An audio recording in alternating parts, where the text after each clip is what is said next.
जनाब, मैंने जब से होश संभाली है या जब से मैं क्रिकेट देख रहा हूँ ना, तो मैंने हमेशा टीम्स को सिर्फ एक ही सूरत में जीते हुए देखा। या तो वो कप्तान का वो माइंडसेट या वो गेम प्लान होता था जिसकी वजह से वो टीमें जीती थी, या कोई ऐसा खिलाड़ी परफॉर्म कर जाता था कि अनएक्सपेक्टेडली वो टीम एक हैवी परफॉर्मेंस दे के वो जीत जाती थी, या वो player man of the match बन जाता था। लेकिन अगर किसी टीम के ज़्यादा से ज़्यादा जीतने के चांसेस बने हैं तो वो सिर्फ और सिर्फ कप्तान की हिकमत अमली की वजह से।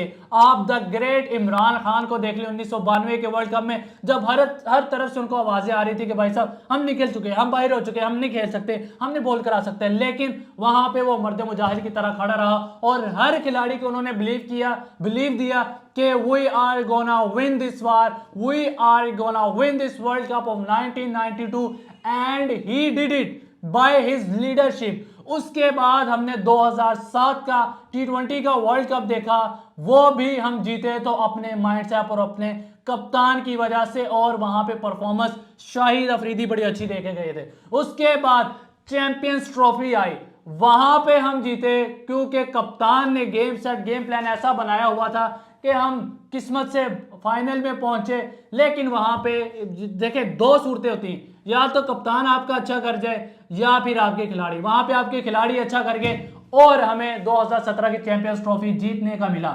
उसके बाद भाई साहब हमने इतने फाइनल सेमीफाइनल खेले और एक ही कप्तान की जेर निगरानी तो हमने क्या हासिल किया?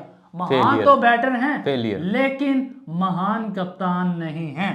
जी बिल्कुल, बाबर आजम की आप बात कर रहे हैं और उसके साथ जो हमारे नायब कप्तान भी रहे हैं रिजवान की भी बात कर ही लेते हैं।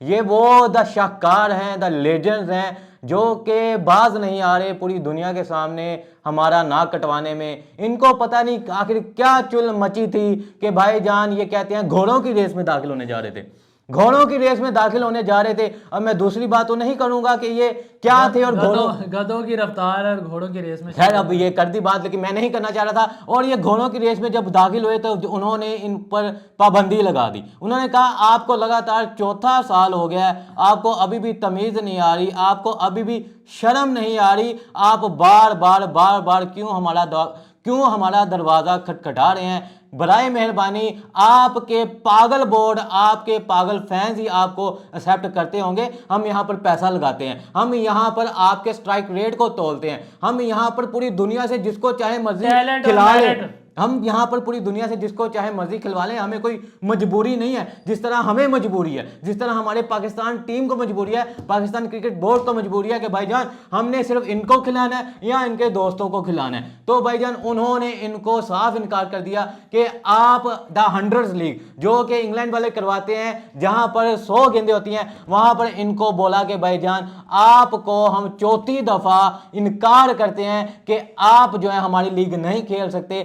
आपका स्ट्राइक रेट निहायत ही शर्मनाक और खौफनाक है। हमारे पास 150, 160, 200 के स्ट्राइक रेट वाले लाइनें लगाकर बैठे हैं, हम सबसे पहले उनको खिलवाएंगे। भाईजान जब ये देखें आज की इवेंट में और हैपनिंग में, पहले तो मैं अपना इंट्रोड्यूस करा दूं, मैं वकार हुसैन और मैं हूं मोहम्मद उमर। तो भाई साहब ये एक ऐसी खबर पड़ोसियों की तरफ से आई है जिसकी वजह से हमें चुल मची हुई है, हमें जेलसी का एलिमेंट मिला कि वहां पे इतनी ज्यादा सैक्रिफाइसेस होते हैं और वहां पे देखें ये होती है क्रिकेट, और उसी वजह से वो दुनिया क्रिकेट का अजीम तरीन रिच बोर्ड है, क्योंकि उन्होंने डिसीजंस कुछ ऐसे लिए जिनकी वजह से उनकी क्रिकेट बेहतरी से बेहतरी की तरफ जाती हुई दिखाई दे रही है, और हम तनज़री का शिकार होते जा रहे हैं और अपने आप को ही गड्ढे में खुद ही खोदी जा रहे हैं। महेंद्र सिंह धोनी की बात करें तो आपके जहन में यही आता होगा कि यार दुनिया क्रिकेट का महान कप्तान। तो बताएं जी उन्होंने क्या किया है? बिल्कुल, उन्होंने कुर्बानी दे दिया जो कि शायद हमारे नहीं, शायद वो जानते नहीं है लफ्ज क्या है। हमारे यहाँ सिर्फ यही जानते हैं कि जब तक मैं हूं मैंने खेलना है, किसी को खेलने नहीं देना।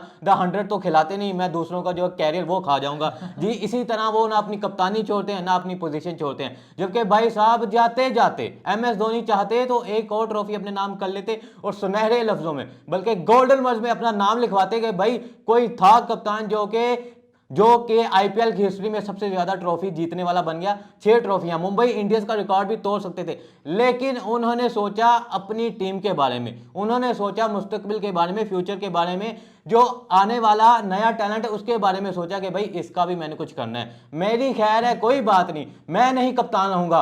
उन्होंने कप्तानी छोड़ दी भाई साहब। उन्होंने एक ऐसा कप्तान उन्होंने अपने लिए सिलेक्ट किया है जिसको आपके लिए भी हजम करना मुश्किल होगा। और सबसे पहले हजम करना तो यही मुश्किल था कि यार महेंद्र सिंह धोनी अचानक से एक दिन पहले क्यों वो कप्तान छोड़ रहे हैं। और आपको वैसे ही पता है कि आईपीएल स्टार्ट होने वाला और पूरी दुनिया में इसका क्रेज है, तो वहां पे उन्होंने नया कप्तान अपना मुकर्रर किया है ऋतुराज गायकवाड़। ये वो यंग ऋतुराज गायकवाड़ सॉरी, तो ये वो यंग टैलेंट है जिसका आप लोगों को नहीं पता, बहुत अच्छे बैटर हैं। और इनको एक मतलब कि बहुत ही शानदार किस्म की इनको एक वेलकमिंग मिलने वाली है अपने कप्तान और अपने नायब कप्तान रविंद्र जडेजा। ये यानी कि ऐसी शुआएं होंगी जो उन पर गिरेंगी और वो उससे सैरयाब होंगे। तो देखिए ये होती है सेक्रीफाइस, ये होता है कि आपका गेम प्लान कि आपने फ्यूचर के लिए क्या सोच के रखा है। हालांकि आपने बड़ी अच्छी बात की कि उनको ये मौका था, शानदार मौका था कि वो 6 ट्रॉफी अपने नाम करते और रिकॉर्ड बना के वो कप्तानी छोड़ सकते थे, लेकिन यहाँ पे ट्रॉफी मैटर नहीं करती, यहाँ पे कैरियर मैटर करता है। वो कैरियर जो आपको इन फ्यूचर बहुत सी ट्रॉफीज जितवाने वाला है। जी बिल्कुल, द हंड्रेड्स के बारे में हम बात कर रहे थे, उसी को जरा मैं बिल्कुल समअप कर दूं कि उनके अलावा, हमारे दो शाहकार के अलावा पूरे के पूरे 46 ऐसे लोग भी हैं जिनमें द टेस्ट क्रिकेटर भी हैं, जिनमें शान मसूद, तोबा तोबा तोबा, शान मसूद, दोबारा से बोलूंगा, अल्लाह की शान है भाई कि अल्लाह की शान, शान मसूद ने भाईजान अपना नाम भेज दिया है। वो जो कि हमारे यहाँ पर टेस्ट के कप्तान भूल गए, जिनका 6 साल उमर अमीन, जिनको हम जानते भी नहीं, शायद उनकी शक्ल भी भूल गई, गूगल पे लिखने से भी वो सामने नहीं आते होंगे, तो शायद इसलिए द 100 ने गूगल पे लिखा होगा, उनको वो बंदा कहीं नजर नहीं आया होगा, तो उन्होंने कहा होगा पता नहीं ये कौन है। हाँ बिल्कुल, छोटा डॉन, साउथ शकील, यानी कि भाईजान वो बंदे जिनकी 100, 90, 80 की स्ट्राइक रेट चल रही है और 200 की स्ट्राइक रेट वाले मुकाबले में घुसना चाह रहे हैं। उसके साथ साथ हमारे सिर्फ बॉलर्स और पीएसएल 9 के जो, और पीएसएल 9 के आप एक ही बंदे को जानते हैं जो पहले तो सोया रहा और एंड में आकर ऐसा जागा कि बाकियों को फिर उसने सुला ही दिया। इमाद वसीम के साथ शाहीन अफरीदी, उसामा मीर और नसीम शाह, हारिस रऊफ, ये वो लोग हैं जो 100 में पिक हुए हैं। तो भाई साहब, कप्तान साहब अपना स्ट्राइक रेट बेहतर करें, ठीक है। आपने पूरे पीएसएल में तो स्कोर किया, लेकिन जहाँ पे करना था वहाँ पे नहीं किया।